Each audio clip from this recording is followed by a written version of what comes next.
Hey everyone, your friendly neighborhood Pants is back with another Monster Spotlight video. Today I want to look at my favorite Second Awakened monster, Elucia. She is just fantastic for all Guild and Siege content, hence why I built 3 of her.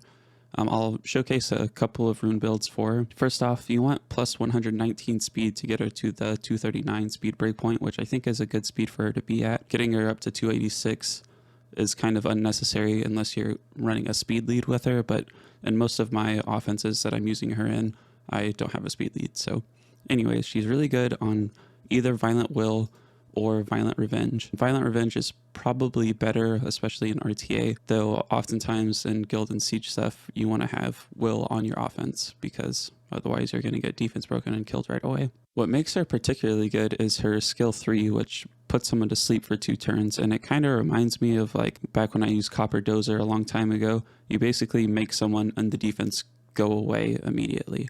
In this case, it isn't immediate, and you aren't making them go away completely, but you are just taking a monster out of the game for 2 turns. Some things that people might not know about 2-turn sleeps is that you can't violent proc out of them. You can violent proc out of 1-turn sleeps, but not 2-turn sleeps. That's just like a weird game mechanic.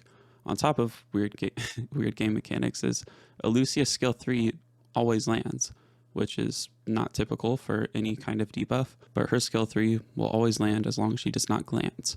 So if you're bringing her into Molly, then Molly's passive makes her have a chance to not glance. If you're trying to sleep a wind unit, that'd be another time where you potentially don't land it. But anytime there's no chance of her glancing, she will land her skill 3, which is just fantastic because there's no RNG involved in that. All right, so if you've been watching my Siege streams lately, this has probably been one of my most commonly used offenses, Gene Tessarion with Elucia. I used to use Vigor a lot more, but Praha's been on a lot of defenses lately, and with her AoE strip that turns into dots, I don't want someone that's giving my entire team 2 debuffs for her to put on, 2 dots on every one of my units. So this is what I've been settling on.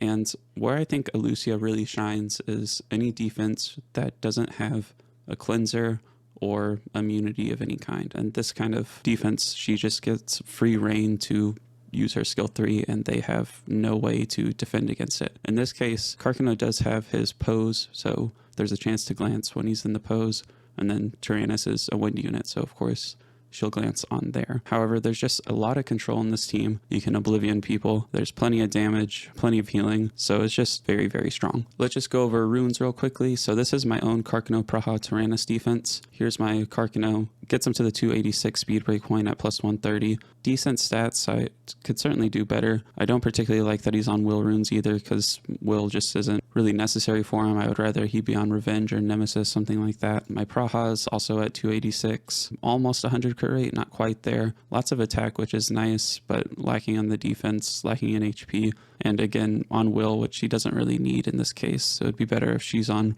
Revenge or Nemesis as well. And then here's my Taranys at the 239 breakpoint with just as much defense and damage as he can. I wish he had more accuracy for his provoke. That'd be really good. Luckily, I do have at least 1 destroy set on the defense, which is nice in a bruisery type of defense like this. My Gene here is Violent Nemesis, just super tanky, 59 resistance to make use of her leader skill. Gets her to 100. Tessarion here is on a bruisery kind of build. Nothing too crazy. A decent amount of HP. Could use more attack. Could use more crit rate. Okay on the accuracy, but nothing special.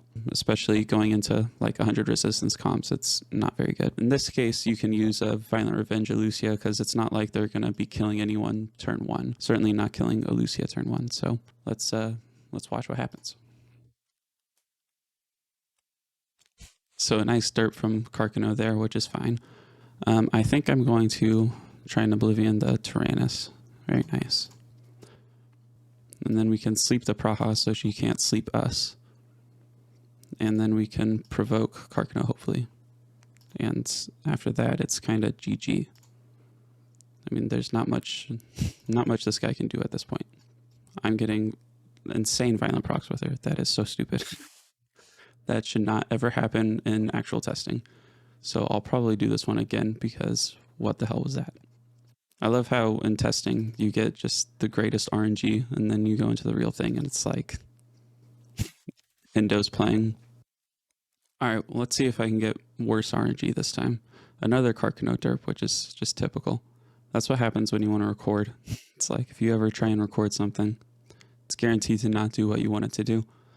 We'll still sleep the Praha, I think. Didn't land Oblivion this time, so at least there's that. Andy Violent procced at a defense break. Okay, so this is at least somewhat normal RNG. I do think this defense, or this offense, excuse me, is worse against the Savannah version of this defense, just because Savannah can beat the crap out of Elucia. In that case, you would want will runes on your Elucia, which, of course, there's a chance that they get stripped. They have 2 strippers on that team, but it's just a little bit safer against the Taranys version. Unfortunately, I don't have a Savannah, and I think most of my guild Savannah owners aren't running this defense. This is, it's meta, but it's not like a particularly strong meta comp. And you can see it's still going really well. And in this case, and I would say in most of my Jean offenses, if I survive turn 1, I kind of win. Because once she starts provoking people, there's just so much control going on that they can't do anything. So as long as it's nothing too crazy RNG-wise on your very first turn, like if Elucia died first turn, then you lose basically. And even then, I would still play it out because Jean is insane and can sometimes just win it for you, especially if Tessarion lands defense break and then violent procs into skill 1. That usually means someone's going to die. So I would still play it out even if your Elucia does die turn 1, but hopefully that does not happen to you. Just try and get a decent amount of resistance on her to pair with the Jean lead, and then make sure she has will runes in case you're bringing her up against a comp that does have, a potentially powerful wind monster to kill her immediately. Alright, so I actually did find someone in my guild that's running the Savannah version, so I figured I might as well show it, because why not? You see a little variety that way. I will show some more defenses on top of this one as well, but just wanted to show y'all Savannah. So this is pretty bad RNG so far. I mean, they landed all 3 defense breaks, and Savannah got a violent proc. Luckily, she derped and skilled 1 rather than skilled 2. But, I mean, you can see 50% of my HP was taken out right there. Now, I think a lot of people would heal here, but in this case, since Elucia has skill 3 available, there's no real need to heal because Jean will be moving next because I get to sleep the Praha, and then, well, I guess Savannah moves next because of the speed buff, and that's embarrassing. Yeah. Fat procs. Now this is what I'm saying by play it out anyways. It kind of isn't any longer a Elucia showcase, it's more of a Jean Tessarion showcase, which I'm okay with that.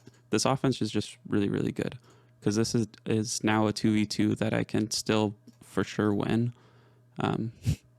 It's just unfortunate that Elucia got wrecked at the beginning. And now come to think of it, I think I used my Revenge Elucia still rather than the Will Elucia, which I should not have done.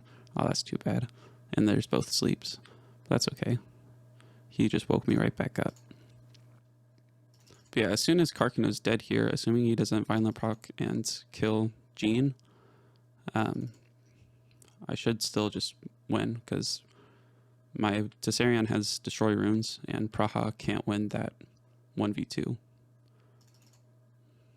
Yeah, so this is still GG. We'll do it again with my Will Elucia and see if we can actually show what Elucia can do. All right, round 2. This time we can see I do have Will on Elucia.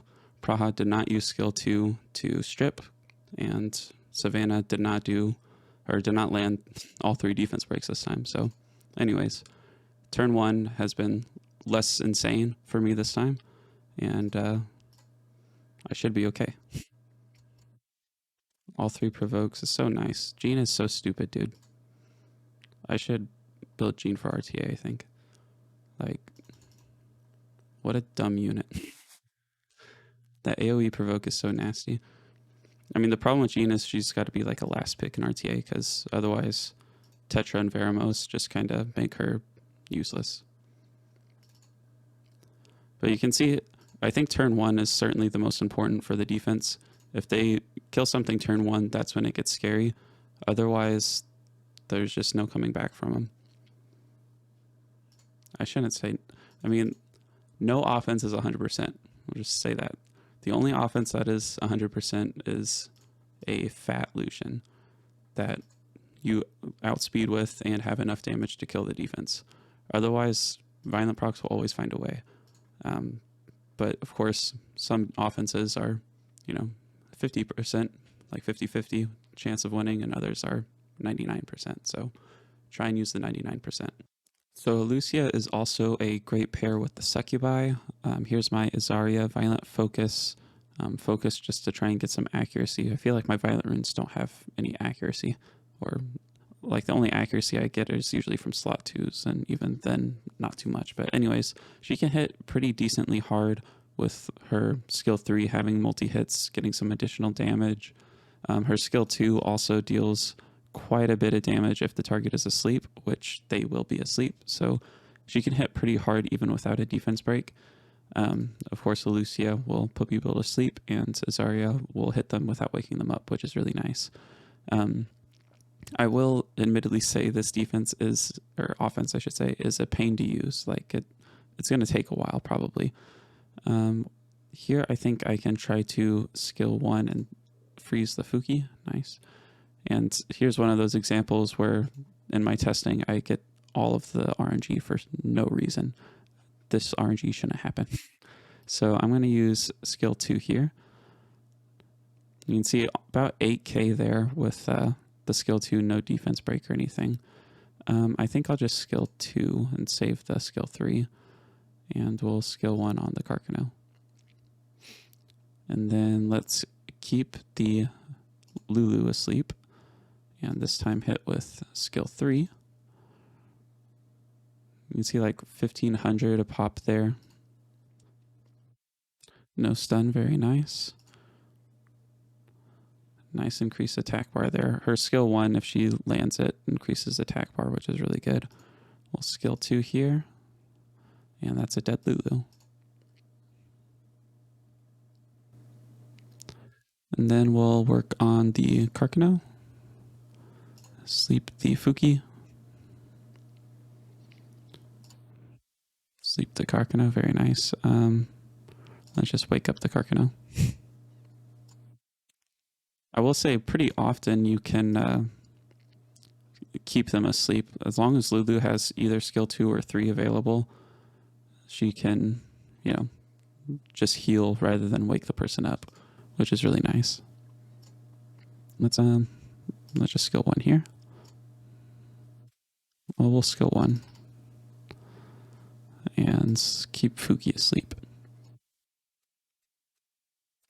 As long as I deplete the attack bar, it's a guaranteed sleep, which is really, really nice also for Azaria's skill 3.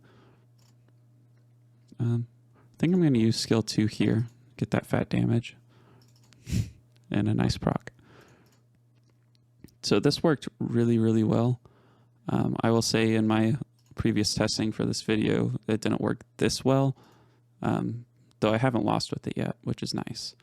And I want to say this is a meta defense. I see more often Vigor Lulu Kinki rather than Carcano Lulu Kinki, but certainly Kinki is a meta comp. You might not see it so much in G1, but you'll see it in G3, and just controlling with a whole bunch of sleep is a really powerful way to beat it. So anyways, that's all for this video. Thank you all for watching, and I'll see you in the next one.